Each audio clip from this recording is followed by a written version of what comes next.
So 1 year ago, my husband and I, we bought this acreage and it was a complete mess.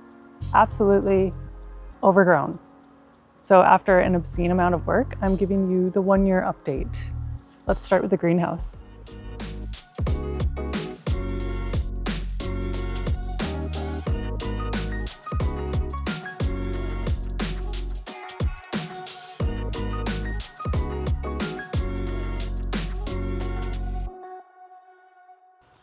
So I've been trying to garden for about 6 years now, but I never really had a lot of sun. So having this yard has been a game changer. And I also really wanted a greenhouse and I got it.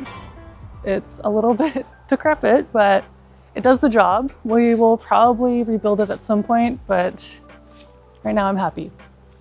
This outside zone used to be covered in wild roses and it was really pretty, but it was a snake highway, so that had to go. Okay, let's go inside.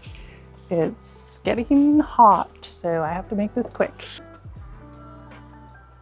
The floor is the worst part. It is just sheets of plywood stacked on top of each other, and we had to cut the ground out there because I just kept falling through the floor. This is where I break dance, and then those are my melons. I'm growing cantaloupe, sugar baby watermelon, and loofah. I don't exactly know how they're doing, but we'll see. I have tomatoes, a few other things, all my pots, all my things. Does the job. And I think I need to get out of here because it's getting very hot. Let's go to the veggie garden. Well, actually, before we go there, I'll show you my flowers. Nothing too exciting about it. They're all mostly perennials. I guess the most interesting part is there used to be a really big, ugly bush there that we cut out, and now it has dahlias, so I think that was a good decision. Okay, actually, another detour. Here's our nectarine tree. We have got some big suckers in here. I think we're gonna have to harvest them pretty soon. We harvested them last year and they were so good. I made bellinis with them. These are my amaranthus. Grew those from seed. And then here is our grape cave. We cut this back so much last year, but it came back with a vengeance. And this whole fence zone, it was overtaken with wisteria, and the flowers were pretty, but like you have no idea how much work that was to fix up. This place has just gone through a huge transformation. So now we have some palm trees. I've got all my pretty nasturtiums. They're Aloha mix, tropical color scheme. When I have pineapple sage, when you rub that, it just smells like pineapple. Little flower zone. Here's my little herb garden. Okay, and now you have to see this transformation. It's insane.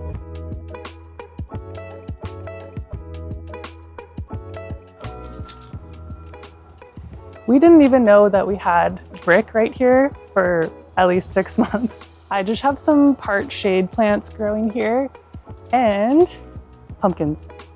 I have a lot of pumpkins. I grew too many of them and I didn't know where to put them, so they go here for now. This one here is a Big Max pumpkin, and it's the species of pumpkin that can get really, really big if you give it the right conditions. I don't know how big it'll get for me, but maybe like a 50 pounder, we'll see. All right, now we can go to the veggie garden.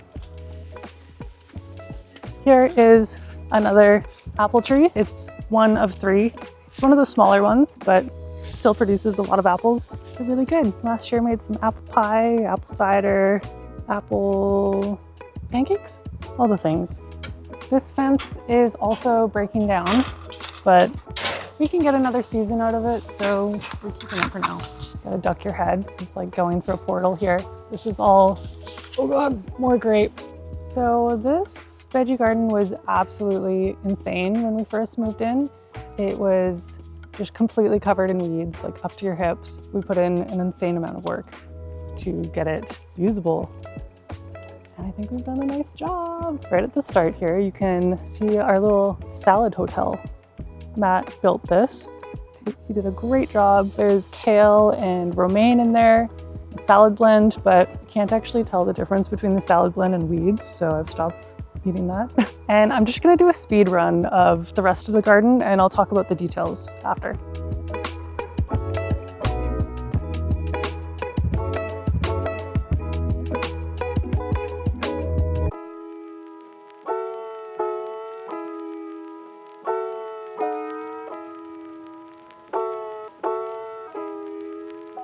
I'm growing a lot of the standard things, but some of my more fun plants are edamame, artichoke, cucamelon, and then I'm also growing ashwagandha, which is a adaptogen.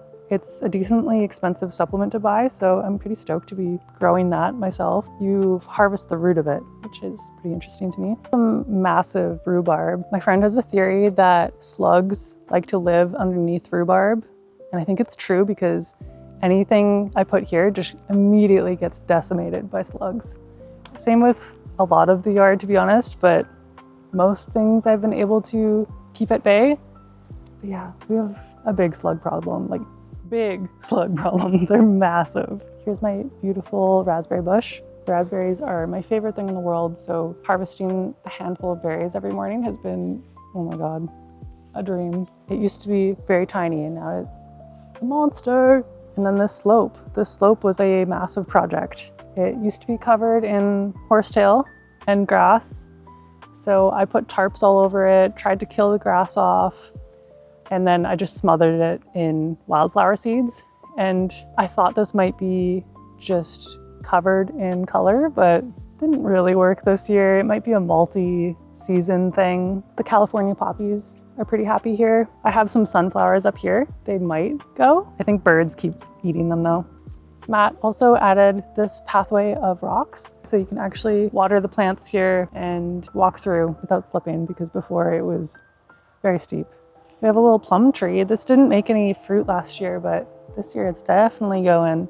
Got another wild rose bush. This used to be massive and crazy, like the biggest thorns you've ever seen. And behind it, I actually am growing pumpkins. So the idea is that they just trail down. I have one white pumpkin. They've been flowering, so I have high hopes. Oh yeah, and we were lucky enough that this area has irrigation installed. We did have to tinker with it quite a bit, but got it working fairly easily. It's all above ground spraying irrigation, and I know that drip irrigation is probably best for a veggie garden, so we might switch that over next year. We might also raise the beds up, make them higher so slugs aren't as much of an issue. But for now, it's working. We filled up the beds, we're getting some crops, and it's been really fun. Well, those are the zones that are most near and dear to my heart. So thank you for watching. If you want to see even more of the yard, Matt has a bigger, more extensive tour of our yard on his channel. Go watch that here. Thanks for watching.